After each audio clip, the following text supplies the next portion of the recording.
14. This high plane of contemplation once attained, the rest is easy. To this single idea one can refer, and by it one can solve, without straining or forcing, all those separate problems of religion, art history, epistemology, ethics, politics, economics, with which the modern intellect has so passionately, and so vainly, busied itself for decades. This idea is one of those truths that have only to be expressed with full clarity to become indisputable. It is one of the inward necessities of the Western culture and of its world feeling. It is capable of entirely transforming the world outlook of one who fully understands it, i.e., makes it intimately his own.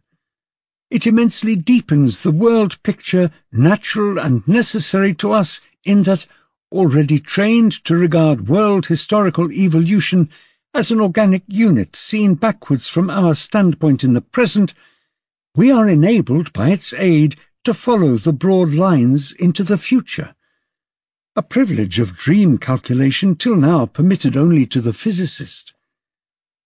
It is, I repeat, in effect the substitution of a Copernican for a Ptolemaic aspect of history, that is, an immeasurable widening of horizon. Up to now, everyone has been at liberty to hope what he pleased about the future. Where there are no facts, sentiment rules. But henceforward it will be every man's business to inform himself of what can happen, and therefore of what, with the unalterable necessity of destiny, and irrespective of personal ideals, hopes, or desires, will happen. When we use the risky word freedom, we shall mean freedom to do not this or that, but the necessary or nothing. The feeling that this is just as it should be is the hallmark of the man of fact. To lament it and blame it is not to alter it. To birth belongs death, to youth age, to life generally its form and its allotted span.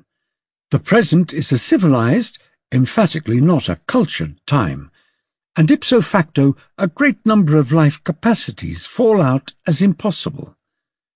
This may be deplorable, and may be and will be deplored in pessimist philosophy and poetry, but it is not in our power to make it otherwise. It will not be, already it is not, permissible to defy clear historical experience and to expect, merely because we hope, that this will spring or that will flourish. It will no doubt be objected that such a world outlook, which in giving this certainty as to the outlines and tendency of the future cuts off all far-reaching hopes, would be unhealthy for all and fatal for many once it ceased to be a mere theory and was adopted as a practical scheme of life by the group of personalities effectively moulding the future.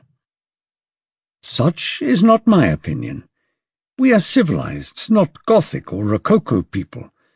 We have to reckon with the hard, cold facts of a late life, to which the parallel is to be found not in Pericles' Athens, but in Caesar's Rome. Of great painting or great music there can no longer be for Western people any question. Their architectural possibilities have been exhausted these 100 years.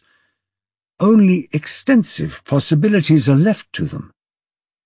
Yet for a sound and vigorous generation that is filled with unlimited hopes, I fail to see that it is any disadvantage to discover betimes that some of these hopes must come to nothing. And if the hopes thus doomed should be those most dear, well, a man who is worth anything will not be dismayed. It is true that the issue may be a tragic one for some individuals who in their decisive years are overpowered by the conviction that in the spheres of architecture, drama, painting, there is nothing left for them to conquer. What matter if they do go under? It has been the convention hitherto to admit no limits of any sort in these matters, and to believe that each period had its own task to do in each sphere. Tasks, therefore, were found by hook or by crook, leaving it to be settled posthumously whether or not the artist's faith was justified and his life work necessary. Now, nobody but a pure romantic would take this way out. Such a pride is not the pride of a Roman. What are we to think of the individual who, standing before an exhausted quarry, would rather be told that a new vein will be struck tomorrow, the bait offered by the radically false and mannerized art of the moment, than be shown a rich and virgin clay bed nearby? The lesson, I think, would be of benefit to the coming generations, as showing them what is possible, and therefore necessary, and what is excluded from the inward potentialities of their time. Hitherto an incredible total of intellect and power has been squandered in false directions. The West European, however historically he may think and feel, is at a certain stage of life invariably uncertain of his own direction. He gropes and feels his way, and, if unlucky in environment, he loses it. But now at last the work of centuries enables him to view the disposition of his own life in relation to the general culture scheme, and to test his own powers and purposes. And I can only hope that men of the new generation may be moved by this book to devote themselves to technics instead of lyrics, the sea instead of the paintbrush, and politics instead of epistemology. Better they could not do.